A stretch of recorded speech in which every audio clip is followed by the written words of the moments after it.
Hi everybody, it's me, Miss Jessica lwhor, and we're back with another Jess Talk. That's right, and this one is all about bullying, the meanie heads. Why do we do it, bullies? Urgh. But before we get into this episode, per usual, subscribe to the channel. Please make sure you hit the bell for notifications and you're not missing out on any lwhor content, because if you are missing out, then you're bullying me, and you don't want that.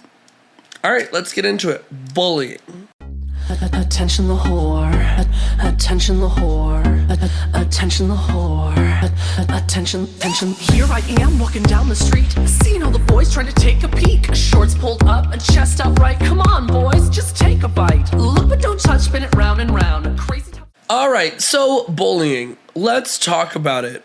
I believe that every human experiences bullying in their life in some capacity, whether it is constant and continuous, whether it is, one moment that changed your life and really impacted you, whether you're an adult or a kid. And the thing is, as much as kids get bullied, and I think that they're the most impressionable when it comes to bullying, it can still really fucking hurt as an adult too. Bullying is something that I think doesn't matter how old you get, no matter how mature you get, is something that you can never escape in your life. And that's just a really crappy thing to say out loud, but that's just the reality.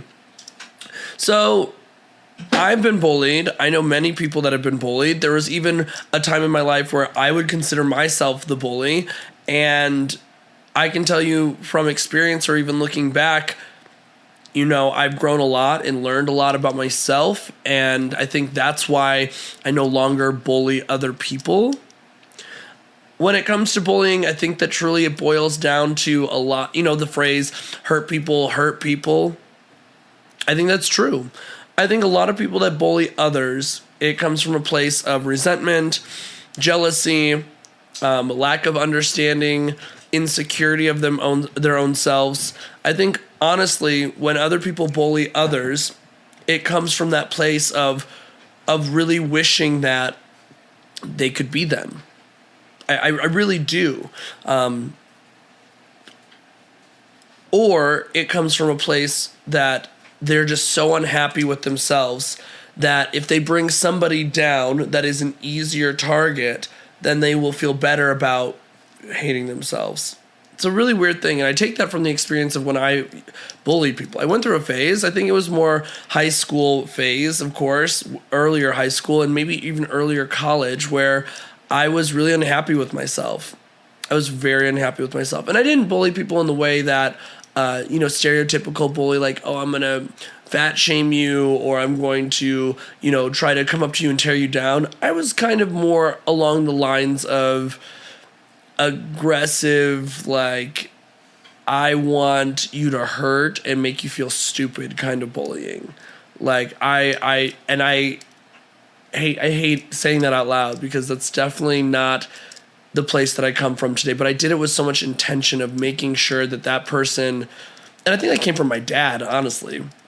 Mistress Isabel Brooks said it in an episode when she was on Drag Race that her first bully was her family. And I definitely resonated with that. That my first bully that I really related to was my dad. And I've said this before on different Jess Talks before, but it's really different when your family is the one, or your dad is the one, or someone that is not supposed to, makes you feel the worst ever. From feeling like I was too heavy at times, and that was a trigger, to hating my laugh, which I've talked about before, to feeling stupid or an idiot, or feeling insignificant, or feeling like I had no control or power, or I wasn't smart whatsoever. And I think that's why a lot of that came out in those times in my life where I wanted other people to feel that way, because that's how I felt with my father. But I think it's such a true statement that I wasn't one of those kids that got bullied a lot in school. And if I did, I had a really great support system of friends and even teachers, and I didn't get the brunt of it like other students could have gotten it, or even stories that we see even to this day, that kids are getting chased into the bathroom and beaten up and teased every day, and for being gay, for being feminine, for looking different, for their size, for the color of their skin.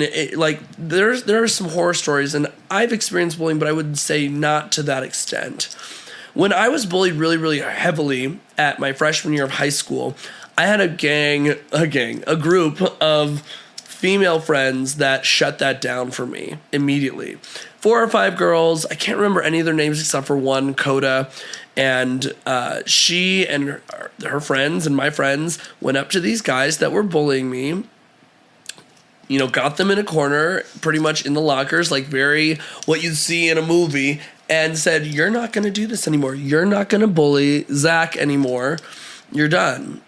And I didn't get bullied anymore. Of course, I got into fights with people and people that didn't like me, and rumor mills start and things like that. But that really shut down a lot of like the physical altercation of bullying. I never got like confronted in that way again. But I had a lot of people talk bad about me, spread rumors about me, make up things about me.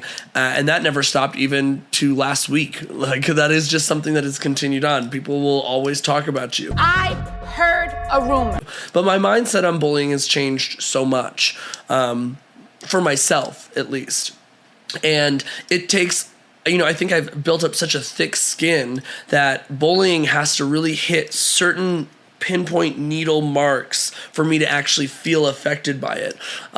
When people attack very specific aspects of my character, when people attack very specific aspects of my work ethic or my intention, and they have no knowledge, some of those things really get to me. And I can't avoid that. And that's just how I am now. I am no longer affected by being called a faggot or slang words like gay, queer, or in a negative way. I'm not affected by people calling me overweight or big or anything like that anymore. I'm not affected by people calling me too feminine or too masculine or making fun of the way that my body is shaped. Or that my dad didn't love me or anything like that. Those are just things that don't affect me anymore. And I don't know when I got to that point of just not caring, but I just don't care. If you're going to really try to bully me and hurt me and make my feelings hurt, you're going to have to really try. I won't give you the satisfaction of it. But then we have to look at how this impacts younger crowds, younger youth, queer youth even. And it really sucks. I carried a lot of those moments for being bullied for my weight from high school for many, many, many years. It triggered my eating disorders. It made me suicidal. It made me depressed. And there was one person in particular, and I won't name them because I'm friends with them now. I reclaimed that friendship, and I would never put that on them because I've moved past it. But I hated her forever.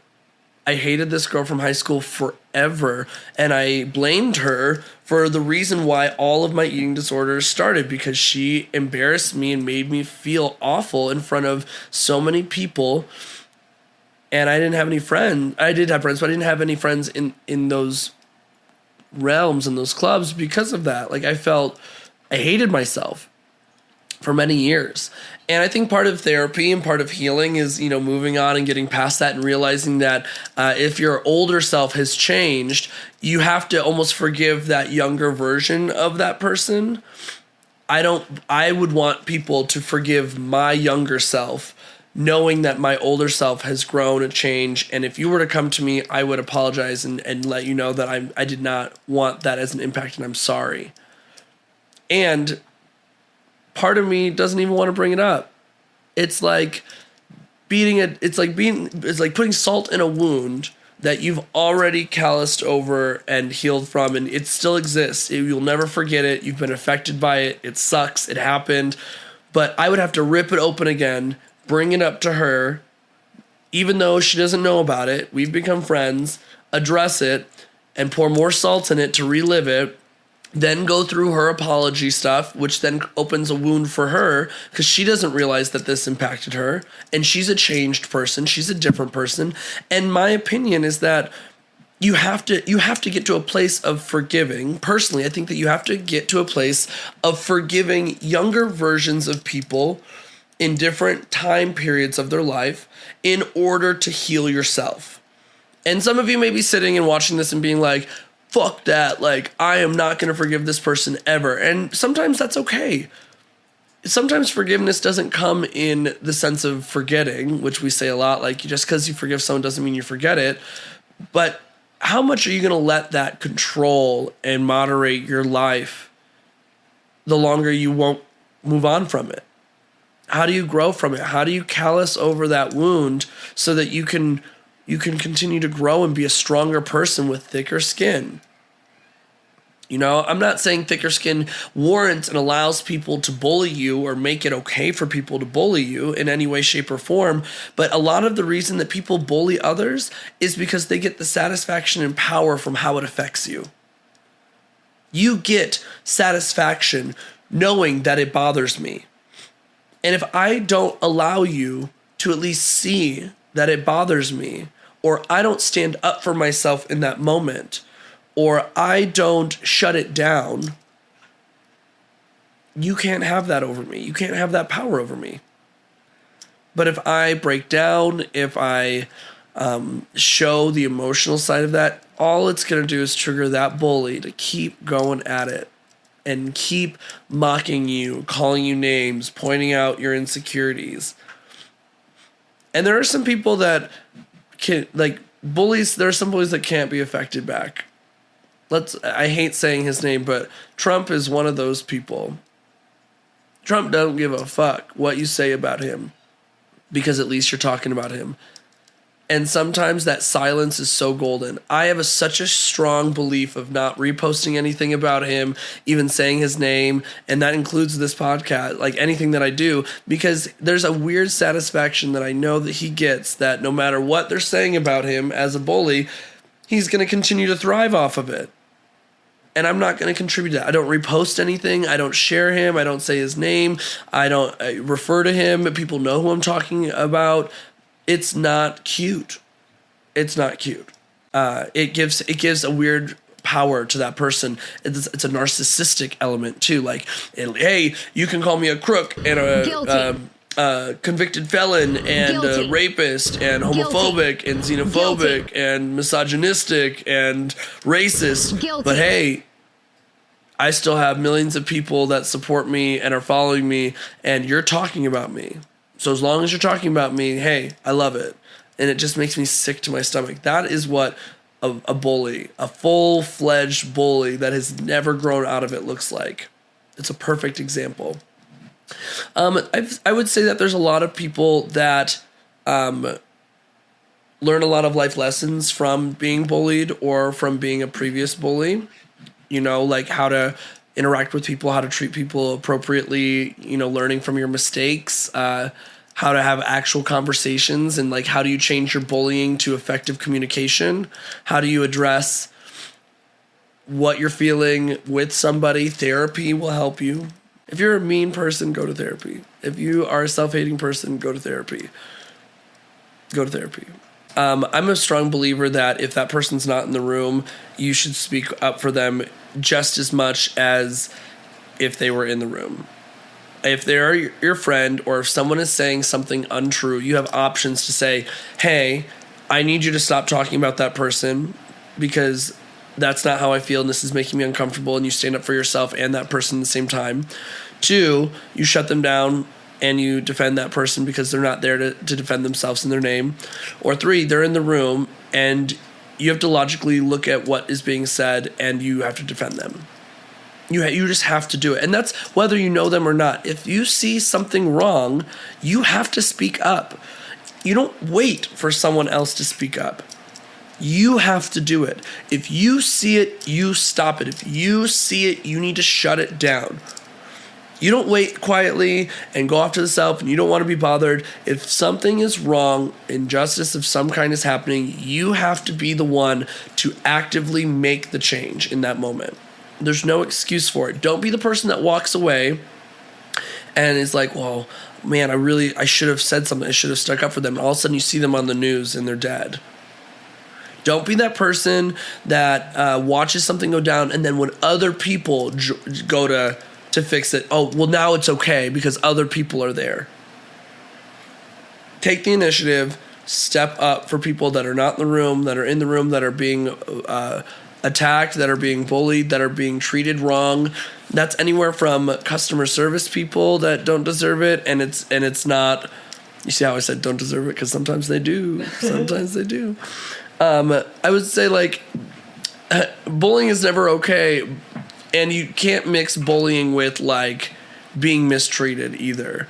I'm not saying it is okay to bully somebody back because they're bullying you. But I am saying you don't have to take it and you can shut something down and call somebody out and still be a bad bitch if somebody is getting a numerous number of chances and they need to be put in their place. That's different to me. Don't fuck with me. What's the phrase? Like, I'm the kindest person you'll ever meet until you mess with me. Don't poke the bear. Don't poke the bear. And that's exactly how I am. How many chances have I given you to learn this lesson? Now it's time to come full force and put you in your place. Have a seat. If this is the only way you're going to listen, you're going to learn, let's make it happen. Let's take the ring off. Let's get into it. Now, I've never gotten into a physical fight as a bully. There have been a couple times that I've almost gotten into physical altercations with bullies, but I've never actually gotten into a physical fist fight with anybody. Almost with my dad once. That was interesting. Biggest bully. And I would have, oh God, I wanted to so bad. I wanted to hurt him so bad. I've never in my life in that moment felt that way until that day. Yeah, I do think that it's okay in some situations, but I wouldn't call it bullying. I would say standing up for yourself. I'd be like, or standing up for somebody else, like standing up for the situation. Bullying is okay when you get to a place where that is the only solution. And the thing is, you're not bullying them in the same way. You're not going at them and being like, you're fat, you're ugly, you're stupid. You're saying, look at what you're doing. This is so disrespectful. Who do you think you are? Let's have a seat and talk about this. You're completely wrong for this. Look at how you're affecting people. You need to grow up. You don't have to use derogatory names or words or name calling to get something across, because then you're making it okay for other people to do that same thing. You calling somebody fat in a negative way or stupid in a negative way, even if they're the worst person on this world, even if they're that guy that we don't talk about, makes it feel like it's okay for other people to call other people that, when you could call him all of the other things that are true: racist, misogynistic, xenophobic. Those are more impactful. Have I ever had a bully that was not receptive to making changes in their life? Oh, absolutely. There's several people that come to mind in the drag world, in my high school life, my college life, and I cut them out. You know, when you don't give them that power, they have nothing to feed off of. Cut them out. They will make a mess of themselves. Karma is a bitch. Karma's a bitch. I should have known better. It's true, though. Karma will catch up with those people. You not responding or reacting to somebody doesn't make you weak or powerless. It will catch up with that person that deserves it. Sometimes silence and lack of acknowledging of someone's behavior is the best solution, because their behavior will speak for themselves. Other people see it, other people hear it, other people will respond to it. And some of those drag entertainers, they don't work. They're not booked. They don't have shows anymore. Venues don't want them. Nobody will book them. I can guarantee you that some of those people in high school and college, they're miserable in their life. They're probably divorced in a bad way. They're probably unhappy with their job, their life. They're probably aging poorly. They're unsuccessful, because if you carry those same practices, there's no way that you can continue to thrive. I mean, even with this person we don't speak of, it has caught up with them. Things come to light. Skeletons come out of the closet.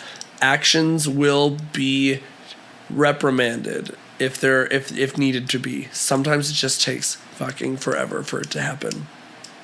But yeah, I know a lot of people that have not grown out of it and they're still suffering, and I know people that are completely different humans.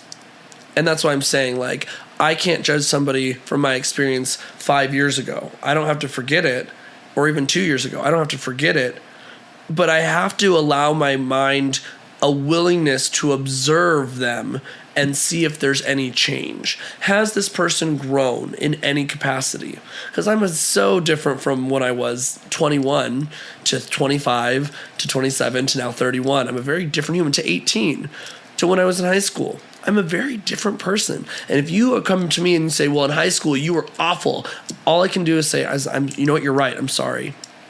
But I'm not that person anymore.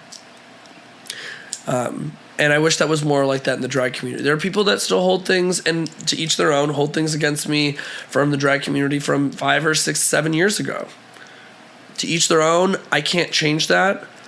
I can apologize for that moment and how it happened. But all I can do is encourage you to experience who I am as a person now.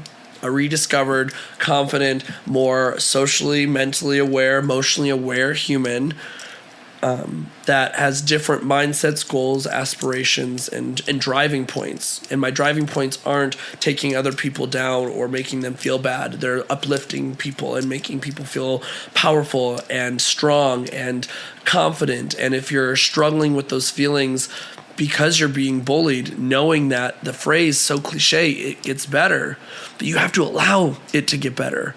It doesn't get better on its own. You have to put it in the work for it to get better. How are you changing your mind? How are you changing the people that you're around? How are you changing your living space, the things that make you happy, the career that you're in, the goals that you have? You have to put in the work, because sometimes you bully yourself. And don't be a victim of bullying yourself, because then you're just a sad victim of yourself. How are you going to let your past and your insecurities and all these things hold you down to bully yourself because you don't think you're capable? You have to make small, even minute changes to get away from bullying yourself, because when you stop bullying yourself, God, the amount of doors that open for you, the amount of success, happiness, the people that just are drawn to you is unmatchable. I would never believe the place that I'm in now 10 years ago if I didn't make the steps to take care of myself and realize that I deserve to not bully myself. I'm my biggest bully. My dad is my second biggest bully. I have a couple of pinpoint people in high school and in college that really affected me in my life that I don't hold against anymore. I want nothing to do with them, but they don't hold any merit to me anymore. I have people in the drag world that have negatively impacted me that I'll never forget, but I don't hold that against them anymore, because I've allowed myself to let it go, never forget, learn from it, grow from it, and become a more complete person, just with a lot of calluses, a lot of marks, a lot of scars, a lot of healing, but wear them proudly. Because some of those people that look the most battered, beat up, rough around the edges have been through the worst shit. And they're some of the strongest, kindest, most giving, happy, healthy, generous people you'll ever meet, because they know what it feels like to either experience it on the other side or be the person to dish it out, and they've really grown from it. If you have access to social media and you know you cannot handle negativity or bullying, because that's where most of the bullying comes from, is social media comments. Look at all the comment threads. Get off of it. Don't look at them. I know it's easier said than done, but get into a routine of not acknowledging, looking at, or even getting to the comment section of posts. Don't do it. No matter what your age, if you can't handle it, don't do it. Tell me down below, what are your thoughts on bullying? What are some pieces of advice that you have for people that may be going through it, especially some of the younger kids that are seeing things? Until next time, bye.